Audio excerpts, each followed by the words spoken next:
오늘 전국 진단하고 토론하겠습니다. 서용주 더불어민주당 상근 부대변인 그리고 국민의힘 소속인 정태근 전 의원 초대했습니다. 어서 오십시오. 네, 안녕하세요. 안녕하십니까. 자, 우선 조금 전에 안철수 위원장이 기자 간담회를 했거든요. 그래서 인수위 지금까지 한 달 두 분은 어떻게 평가하시는지, 아쉬운 점은 어떤 것인지 앞으로 좀 이렇게 했으면 좋겠다라든지 그 평가부터 먼저 들어보겠습니다. 이건 여당부터 드릴까요? 예. 네, 아직 여당이니까요. 이번 인수위가 참 아쉬운 점이 많았어요. 새로운 정부가 탄생을 했으면 새로운 정부에서 잘 하셔서 국민들이 좀 잘 살 수 있도록 하는 바람들은 민주당도 마찬가지입니다. 그래서 저희도 시작 전부터는 어떤 윤석열 새로운 정부에서 말씀을 했던 국민통합과 협치 이런 부분을 상당히 기대를 했었습니다. 근데 국민통합과 협치는 온데간데 사라지고 한 3가지만 남았던 것 같아요. 그러니까 통상적으로 인수위가 들어서면 향후에 새로운 정부의 경제적인 방향, 그다음에 코로나 이후에 대한민국을 어떻게 발전시킬지 이런 부분을 국민들한테 소상히 알리고 기대감을 높이기 마련인데 3가지만 기억나는 게 용산 집무실 이전, 그걸 가지고 지리하게 또 한바탕 내용이 있었죠. 그다음에 두 번째로 보면 인선을 놓고 안철수 인수위원장과 윤석열 당선자 측과의 갈등. 한 분은 잠깐 집을 나가셨다가 달래서 들어오는 국민들 보시기에 좀 민망한 그런 부분들이 있었고요. 그다음에 장관 인사 있어서 18개 부처 부분들에 있어서 이게 어떤 능력 위주로 뽑았다고 하지만 국민들 눈높이에는 상당히 맞지 않고 탕평도 없었고 진보와 보수를 고려한 전혀 통합적인 인사도 아니었다. 그다음에 지금 마지막으로 보면 이제 검찰 권력을 지키기 위해서 그러니까 인수위 자체가 지금 국가 운영을 걱정하는 게 아니라 지금 입법부에서 해결해야 될 검찰 권력 지키기에 힘을 보태고 있다. 그래서 좀 현재까지 좀 아쉬움이 민생이 사라졌다. 네. 좀 그런 평가를 좀 하고 싶습니다. 네. 자, 3가지만 남았다 하셨고 그 중에 하나를 이제 검수완박 관련한 말씀 지적을 하셨는데 조금 전에 문재인 대통령이 김호수 검찰총장 어제 제출한 사직서를 반려했습니다. 청와대 박경미 대변인이 조금 전에 밝혔습니다. 원래 이제 문재인 대통령에 대한 면담을 신청했었고 그게 성사되지 않으니까 그게 사직서 제출한 이유 중에 하나였는데 더 이상 할 게 없다라는 것이었는데 오늘 만나겠다, 김호수 검찰총장 면담하겠다라고 조금 전 청와대에 발표했습니다. 자, 그래서 인수위에 대한 반론은 잠시 뒤에 듣고요. 예, 이걸 지금 국민들 궁금해하시니까 이 문제부터 진단을 해보겠습니다. 우선 청와대가 오늘 지금 이 검찰총장 사표 반려하겠다, 만나겠다. 자, 우선 조금 전 발표부터 듣고 두 분 말씀 듣겠습니다. 보시죠. 문재인 대통령은 김호수 검찰총장의 사표를 반려하고 오늘 중으로 면담을 하기로 했습니다. 네, 한 문장 발표였습니다. 어떤 의미, 어떤 배경이 있다고 들으셨습니까? 지금 이제 많은 국민들이 과연 문재인 대통령이 소위 민주당이 주장하는 검수완박에 대한 입장이 뭔가 굉장히 궁금한 상황이었고, 그리고 김호수 검찰총장의 입장에서 보면 자신이 잘못하면은 검찰이 사실상 해체되는 마지막 총장이 될 수 있다라는 판단 속에서 이 문제와 관련해서는 최종적인 예를 들면 법률 공포권을 갖고 있는 대통령에게 내용들을 설명하겠다, 이런 강한 의지를 보여준 건데, 그리고 이제 실질적으로 이제 검찰총장에 대한 임명권자이기도 하고 그 사직 여부를 수리하는 분은 바로 대통령이죠. 그래서 아마 제가 봤을 때는 지금 청와대가 얘기는 하고 있지는 않지만 민주당이 저렇게 검수완박 법안을 강행 폭주하고 있는 거에 대해서 상당히 우려적인 시각으로 바라보는 것이 아닌가, 이런 생각이 들고, 또 한 가지는 만약에 김호수 검찰총장의 사표가 수리되면 이후에 검찰의 연속적인 사퇴를 하는 사태도 계속 나타날 수가 있는 거고, 이미 지금 고검장, 지검장, 대검의 차장급 이상 간부들이 그 사의를 표명한 상태예요. 그런 속에서 기본적으로 어떻든 문 대통령께서는 지금 입법의 시간이라고 해서 여태까지는 입장을 얘기를 안 했습니다만 일정 정도는 오늘 김호수 총장을 만나서 그냥 의견을 청취하는 걸 넘어서 네. 적어도 우리도 신중히 지켜보고 있다. 뭐 이런 정도의 입장은 나오지 않겠는가 이런 기대를 해봅니다. 네. 당과는 좀 결이 다른 목소리가 청와대에서 나올 가능성이 있다. 오늘 총장 면담을 계기로 대변인께서 어떻게 생각하십니까? 일단은 뭐 이제 그런 뭐 반대 목소리가 나오기를 바라시는 것 같은데요. 기본적으로 이 검찰 수사 기소권 분리 문제는 문재인 정부가 국민 앞에 약속한 공약입니다. 그래서 그 약속을 깨라는 말 같고요. 그렇게 되는 거거든요. 근데 이제 김호수 총장이 이제 사직서를 냈는데 이런 부분이 굉장히 좀 아쉽죠. 저는 솔직히 김호수 총장이 기존의 문재인 정부에서 임명이 됐을 때 수사 기소권 문제에 대해서 적극적이었습니다.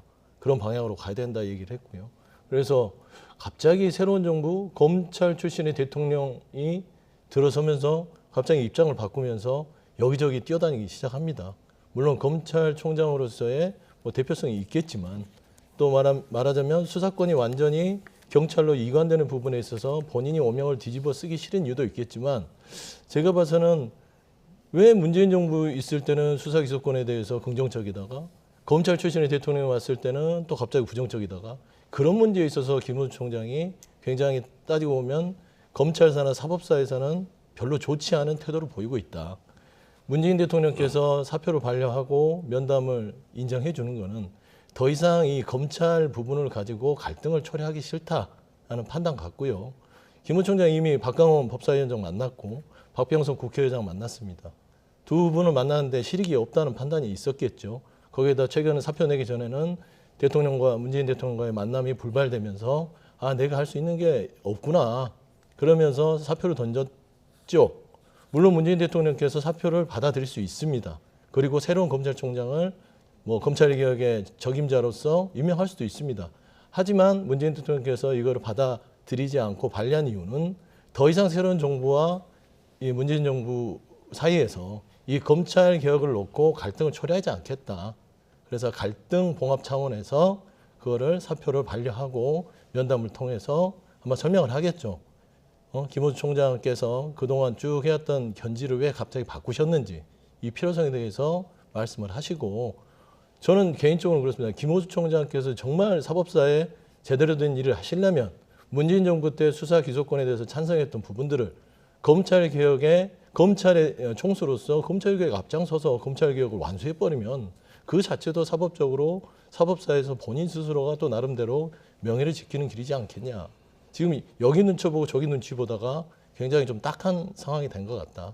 좀 그렇게 보고 있습니다. 네, 정 의원님 뭐 덧붙이실 말씀 있습니까? 저는 김호수 총장의 여러 가지 행적에 대해서 옹호할 생각은 없습니다만 이 법안과 관련된 김호수 총장의 생각은 이런 겁니다. 어저께 발표한 내용 중에 핵심적인 문구를 찾으라고 한다면 70년을 왔던 형사사법 체계를 불과 1년 전쯤에 고쳐가지고 그것이 지금 안착도 안 돼 있는 상황이란 말이에요. 그래서 문재인 정부 하에서 이미 검경 수사권 조정을 할 때에 그러함에도 불구하고 국민을 위해서 그리고 국가의 총체적인 범죄 대응 역량, 수사 역량을 고려해서 6대 범죄는 여전히 검찰에서 수사를 할 수 있도록 하겠다라고 하는 것이 1년 조금 넘은 일이에요. 그리고 이제 그 사이에 많은 국민들이 봤을 때는 공수처도 그렇고 국가수사본부도 그렇고 경찰도 그렇고 뭔가 아직은 지금 불안한 거 아니냐. 이런 상황 속에서 어제 김호수 총장이 얘기한 것 중에 가장 중요한 대목은 적어도 70년 왔던 형사사법체계를 바꾼 지 1년뿐이 안 됐는데 이게 한 10년은 지나서 과연 어떠한 방향으로 국민을 위해서 국민의 인권을 보호하고 동시에 국가가 제대로 수사를 할 수 있고 범죄에 대응할 수 있는 이 문제에 대해서 그런 생각들을 갖고 대응해야 된다. 10년을 놓고. 그런데 지금 사실은 민주당이 이렇게 검수완박을 밀어붙이는 것에 대한 피해는 고스란히 국민들한테 갈 수밖에 없다. 여기에 핵심이 있는 거거든요. 아마 오늘 대통령을 만나서도 일관되게 그 얘기를 하지 않을까 이런 생각이 듭니다. 네. 일반적으로 본다면 대통령께서 직접 검찰총장을 일단 사표 돌려보내고 만나는데 만나서 입장이 그냥 평행선에 달린다면 검찰총장은 다시 또 사표를 낼 것이고 과연 그런 그 선택을 청와대가 그것이 이제 예상되는데 그렇게 할까? 뭔가 다른 뭔가가 있는 것이 아닐까 그런 생각을 해볼 수 있는 거거든요. 제가 그럼 앞서 말씀드렸다시피 갈등을 조정하는 입장에서 발언을 한 거죠. 근데 그럼에도 불구하고 대통령이 검찰총장을 만나서 상세히 검경 수사권이 왜 필요한지에 대한 부분들에 대해 설명을 했는데도 검찰총장이 그렇게 판단해서 또 사표를 낸다면 그때는 어쩔 수 없지 않겠습니까? 그리고 참 딱한 게 그렇습니다.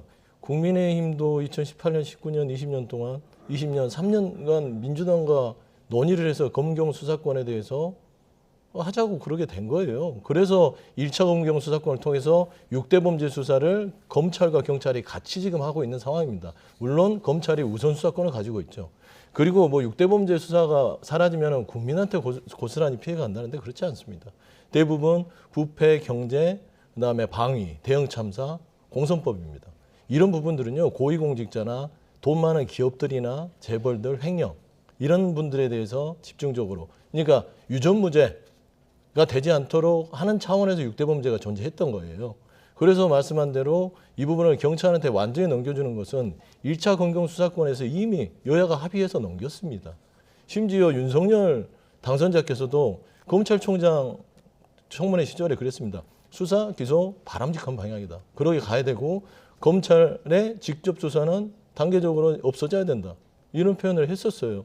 그런데 이런 부분들이 갑자기 검찰 대통령이 되니까 이제는 수사를 분리 안 해도 되나? 검찰 지켜줘야겠다. 그래서 만에 하나 민주당이 권력을 잡았으면 김호수 총장이 저렇게 했을까요? 아니면 윤석열 당선자 측이나 국민의힘에서 그렇게 했을까요? 저는 그렇게 생각하지 않습니다.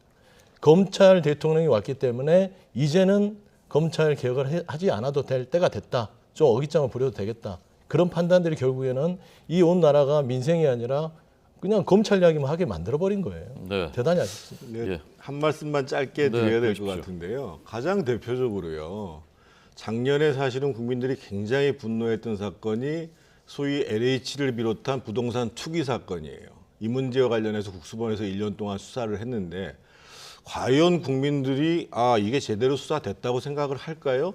그리고 더 중요한 것은 지금 6대 범죄라는 것이 국민들하고 상관이 없다고 얘기를 하는데 대표적인 게 예를 들면 라임이라든지 옵티머스라든지 많은 소액 투자자들이 들어가는 이런 문제와 관련해서 지금 사실은 추미애 장관이 들어서면서 남부지검의 기능, 소위 증권범죄를 전담하는 수사 기능이 폐지되니까 이 문제가 수사가 굉장히 부진했을 뿐만 아니라 현재 이 정부가 관련되고 있는 예를 들면 원전 비리 문제라든지 울산 선거 개입 문제라든지 등등의 문제에 대해서 손을 띄라는 거게 돼요. 이 법이 통과되게 되면. 그래서 계속 문제가 되는 게 자기 방어용 입법권 남용이 아니냐라고 얘기를 하는 거고 굳이 아까 제가 김호수 총장 얘기를 옹호했던 것은 기소 수사를 분리해 나가고 지금 검찰의 수사를 전반적으로 줄이자라는 것과 이것을 합리적으로 국가 차원에서 대응하기 위해서 그래도 이제까지 진행돼 왔던 과정들을 충분히 검토하고 시간적 여유를 갖고 대응 방안도 마련하고 이렇게 얘기하는 것은 지극히 당연한 얘기인 거예요. 네. 자, 이 문제 두 분 비슷한 비중으로 말씀하셨고요. 오늘 지금 이제 열리고 있는 전국 고검장 회의 그리고 오늘 있게 될 문재인 대통령과 김호수 검찰총장의 면담 어떤 결과가 나오는지 보겠습니다. 자, 이제 정호영 후보자에 대한 계속해서 제기되고 있는 의혹 두 분의 토론 듣겠습니다. 먼저 오늘 여야에서 나온 목소리 먼저 들려드리겠습니다. 윤 당선인은 검찰총장 당시 조국 법무부 장관 후보자의 인사청문회가 열리기도 전에 지금의 한동훈 법무부 장관 후보자를 통해 동시다발 압수수색을 벌인 일이 있습니다. 소녀의 일기장까지 압수하던 잔혹하고 무자비한 공정의 잣대는 어디로 사라졌는지 모르겠습니다. 그때는 맞고 지금은 틀리다는 것인지 윤석열의 선택적 정의에 국민의 공분은 갈수록 커지고 있습니다. 윤석열 당선인은 국민께 약속한 공정과 정의 도대체 언제 보여줄 것입니까? 민주당 정부 5년간 정말 인사 파행이 많았지 않습니까? 문재인 정부 인사청문 대상 총 112명 중에 76명이 본인들이 정한 7대 인사 기준이 있었지 않습니까? 그 미달이었어요. 또 청문보고서 채택하지 아니하고 임명 강행한 장관도 31명이거든요. 네. 인사청문 하지도 않고 제대로 된 검증도 하기 전에 누구누구는 안 된다는 식의 그런 정치적인 묻지마 이런 정치적 선동은 이제는 사라져야 된다고 생각합니다. 네, 오늘 국민의힘 지도부에서는 공식적으로 이런 목소리가 나왔고 내부에서는 또 다른 목소리들도 나오고 있습니다. 우선 정 의원님께서는 어떤 관점이십니까? 오늘 이제 조금 전에 말씀하신 것처럼 뭐 김용태 최고위원을 비롯해서 일부 분들이 그 정호영 후보자가 자진 사퇴해야 되는 거 아니냐 이런 얘기가 나왔죠. 그리고 이제 어저께 정호영 후보자가 기자회견을 통해 가지고 일정 정도 강한 의지와 구체적인 내용을 갖고 소명을 했어요. 그럼에도 불구하고 오늘 모든 언론에 보면 여전히 이제 추가적인 의혹 제기가 제기되고 있는 상황입니다. 지금 이제 정호영 후보자에 대해서 예를 들면 뭐 아들의 군면제 관련 문제, 농지법 위반, 외유성 출장 또는 뭐 의료 경영 능력, 뭐 새마을금고이사장 겸직 여러 가지 문제가 제기되는데 가장 핵심적으로 문제가 되는 것은 소위 두 자녀의 소위 이제 경북대 의대 편입 문제거든요.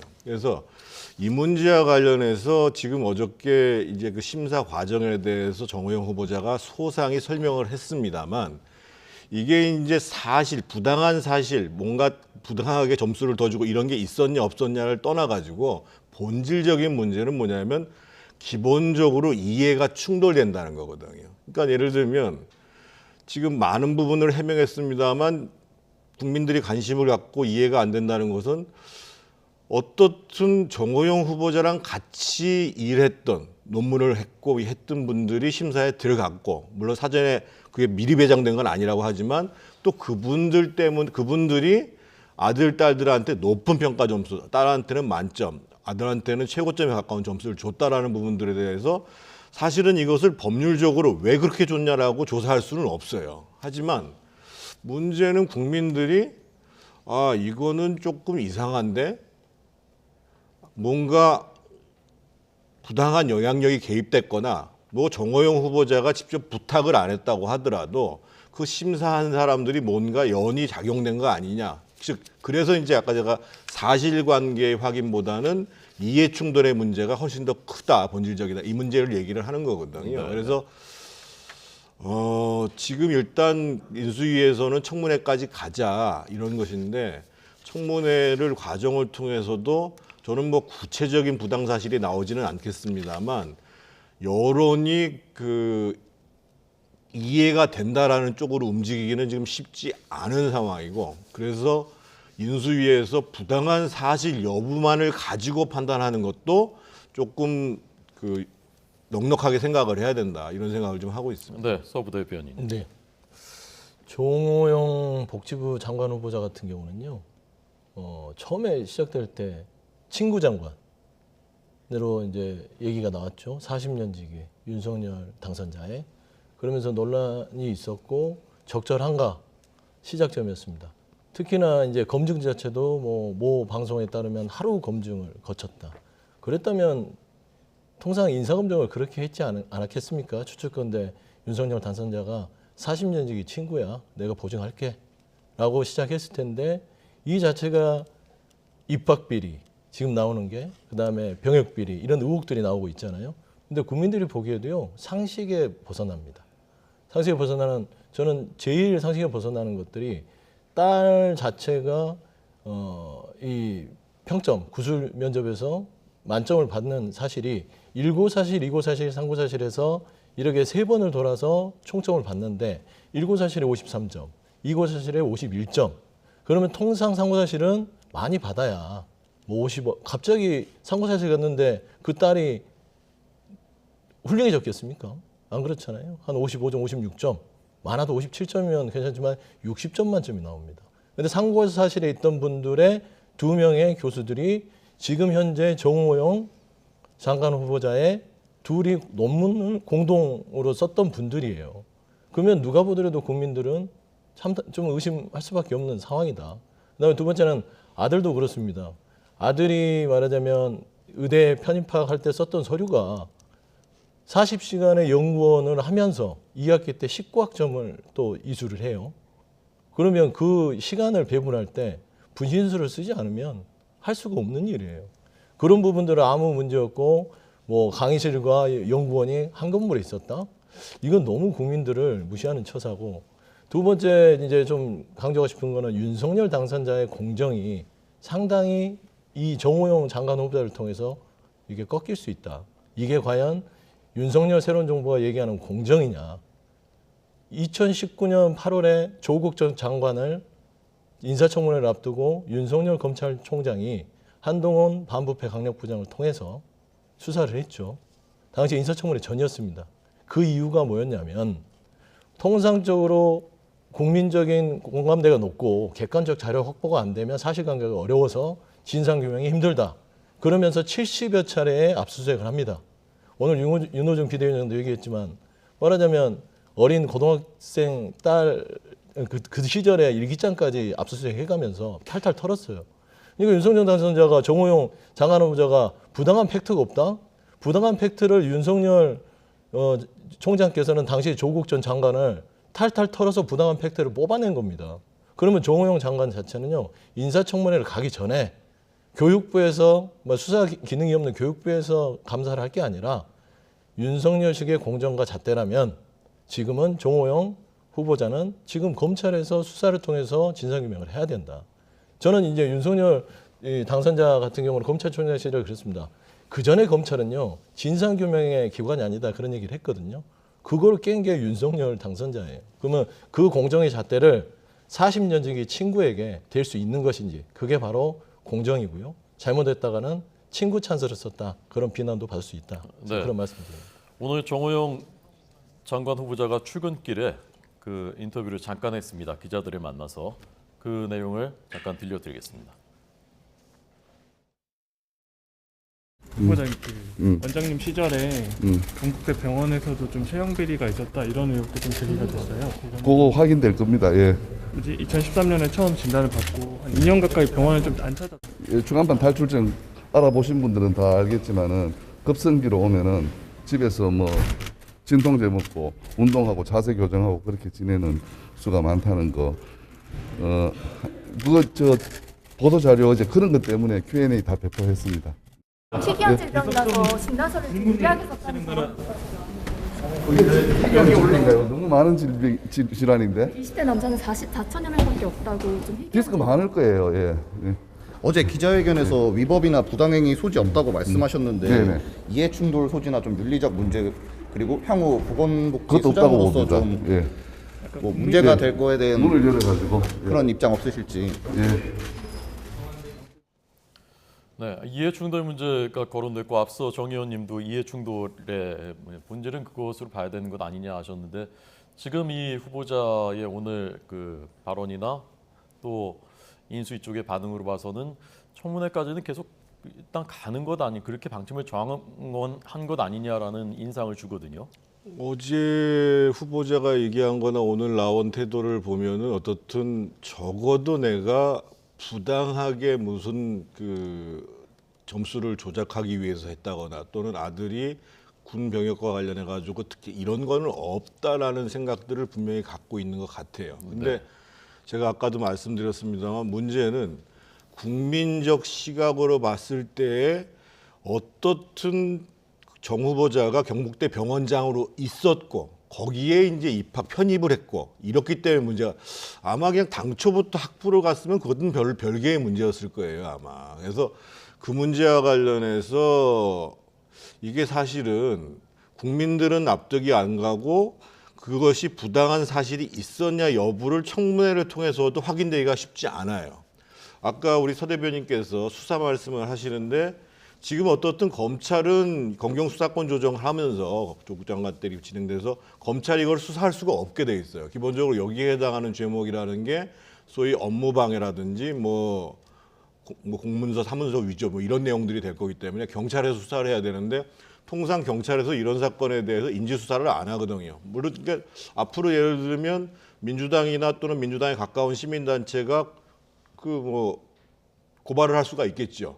그렇게 되면 아마 이제 수사가 들어갈 텐데 그것도 제가 봤을 때는 수사가 들어간다고 해서 금방 결과가 나오는 건 또 아니에요. 그래서 지금 결국은 이 문제와 관련해서는 실제로 이제 청문회가 진행이 된다고 했을 경우에 그러면 그 청문회를 지켜본 국민들이 그래도 좀 납득이 된다라는 것과 그럼에도 불구하고 뭔가 확실하게 부당한 사실에 대해서 규명이 되지 않았음에도 불구하고 이해하기 어렵다 이런 부분들이 계속 나올 때 과연 윤석열 당선인께서 어떻게 이것을 마무리 지을 것인가 이런 문제에 대해서 고민을 지금 안 할 수가 없는 상황이고 저는 어제 그런 느낌은 받았어요. 이제 후보자가 이제 부당한 사실 여부를 가지고 판단하는 거에 대해서 과거에 이제 문재인 대통령이 조국 장관 때 얘기했던 거하고 연상된다고 언론에서 얘기를 합니다만 한편에 있어서는 윤석열 당선인이 뭔가 국민들이 납득되지 않는 방안으로 확인이 되면 다른 조치를 취할 가능성도 좀 열어놓은 게 아닌가 이런 생각이 들거든요. 그래서 그 잣대를 아까 제가 말씀드렸던 것은 반드시 어떻든 팩트로서 이렇게 부정한 사실이 나왔다라는 것을 높이는 적어도 국민이 납득이 되지 않는다. 그 기준이 이해충돌이라는 거예요. 그래서 그런 방법으로 그런 방향으로 인수위도 고민하고 정호영 후보자도 좀 판단을 해야 되는 문제가 아닌가 저는 이렇게 생각합니다. 네, 당선인 측에서도 여론 향배를 지켜보고 있을 텐데 지금 서울 지역 당협위원장이시죠? 네. 예, 그 동료 당협위원장들이나 또는 의원들의 좀 기류 분위기는 어떻습니까? 반반이죠. 이제 그래도 일단 청문회 과정들을 좀 지켜봐야 되는 거 아니냐 이런 의견도 있는 것이고 아까 이미 이제 그 서울 지역뿐만 아니라 이제 최고위원 중에 한 분이 자진 사퇴 얘기를 했잖아요. 그래서 이게 이제 팩트가 안 나와도 국민들한테 용납되기가 어렵고 그런 과정이라는 것이 이제 윤석열 정부가 누구보다도 공정과 상식으로 집권을 했기 때문에 그 공정과 상식이라는 기준에서 보면 이게 설득이 좀 되기가 쉽지 않다 이런 견해가 있는 거거든요. 그래서 지금 조금 지켜봐야 될 것 같습니다. 네, 대변인, 예. 그냥 전술적인 기계적인 입장에서만 보면 민주당 입장에서는 이게 그냥 빨리 끝나지 않고 청문회까지 가고 해서 계속 논쟁이 되고 하는 것이 더 유리한 측면도 있지 않습니까? 뭐 그런 측면도 있습니다. 근데 이미 제가 봐서는 정호영 장관 후보자에 대해서 윤석열 당선자가 부당한 팩트가 없다라는 말하면서부터 윤석열의 공정은 내가 공정하다고 하면 공정한 거야. 이런 느낌을 국민들이 받고 있습니다. 내 40년의 친구인데 부당한 거 없어. 그 말 믿어야지. 그게 공정한지는 국민들이 판단해 주실 것 같고요. 저는 그렇습니다. 지금 보면은 정호영 장관 후보자에 대해서 검찰이 수사를 못할 이유는 없다고 봅니다. 현재 6대 범죄 수사가 완전히 넘어가지도 않았고요. 경북대 병원장이면 국립대의 고위 공직자입니다. 그렇기 때문에 부패 부분에 들어가기 때문에 김호수 총장이 지금 검찰 개혁한다고 사표 내고 그럴 게 아니라요.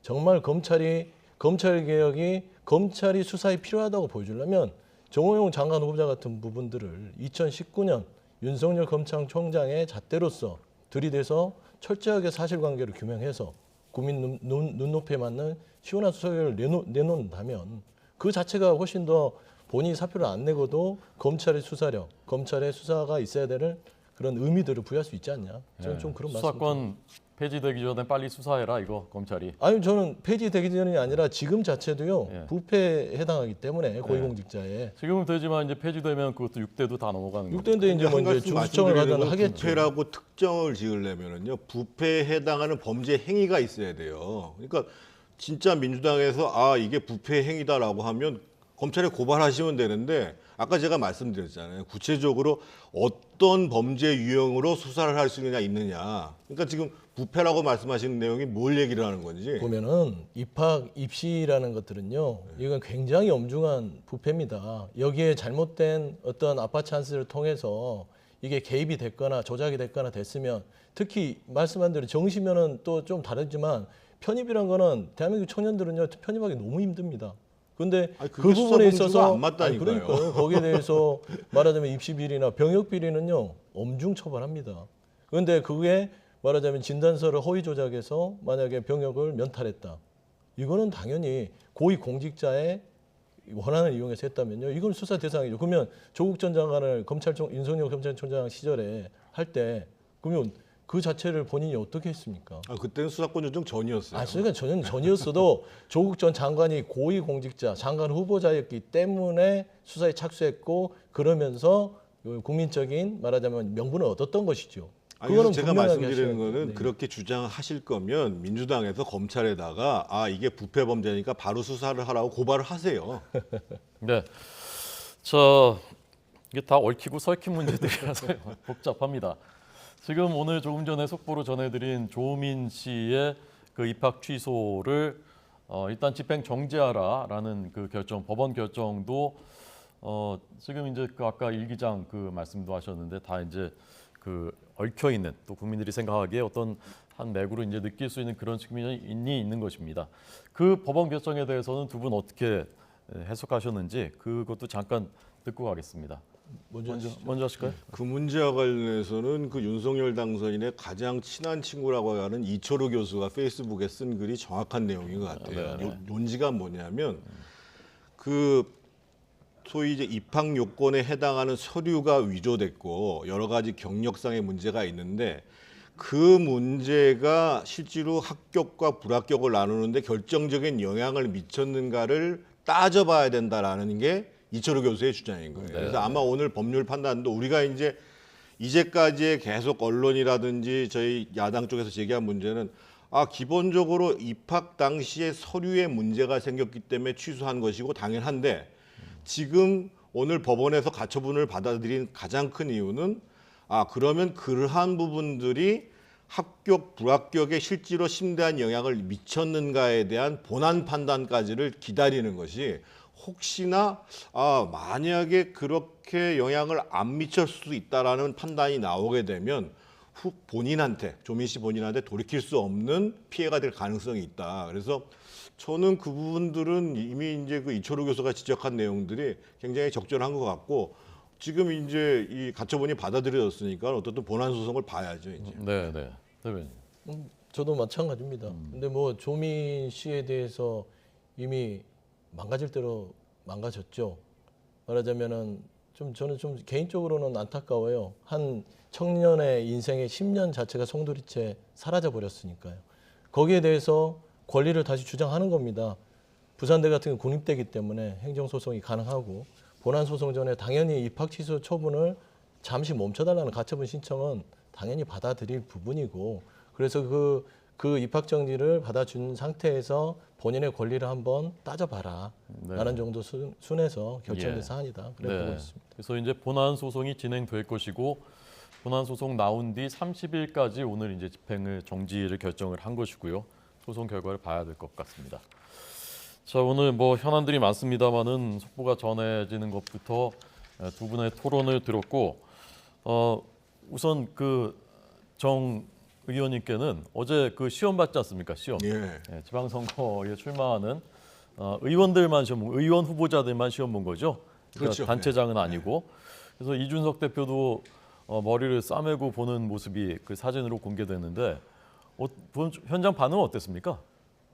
생각보다 어려웠답니다. 그러니까 이제 다들 이제 지문을 가지고 선택하는 객관형의 시험이긴 했습니다만 저도 시험 문제를 봤는데 이 지문을 상당히 이렇게 틀어놨어요. 그래가지고 찬찬하게 보지 않으면 그 판단하기가 쉽지 않았던 측면이 있고 또 한 가지 측면은 어떻든 이제 그 후보자면 당의 생각과 좀 일치해야 되는 거 아니냐 이런 측면들이 좀 반영이 돼 있어서 그 부분들은 향후의 과제로 남는데 저는 이제 가장 중요한 것은 이제 그 이게 일종의 자격 시험 비슷하게 됐는데 지방의원과 관련해서는 더 중요한 부분들이 사실은 인성이라든지 그 도덕성의 문제가 있거든요. 그래서 그 문제에 대한 충분한 검토가 먼저고 두 번째로는 시험보다 먼저 해야 될 것은 정당에서 사실은 지방선거를 나가고자 하는 사람들을 일정 기간 교육을 해야 됩니다. 그러니까 우리 정당 기능의 가장 큰 문제가 뭐냐면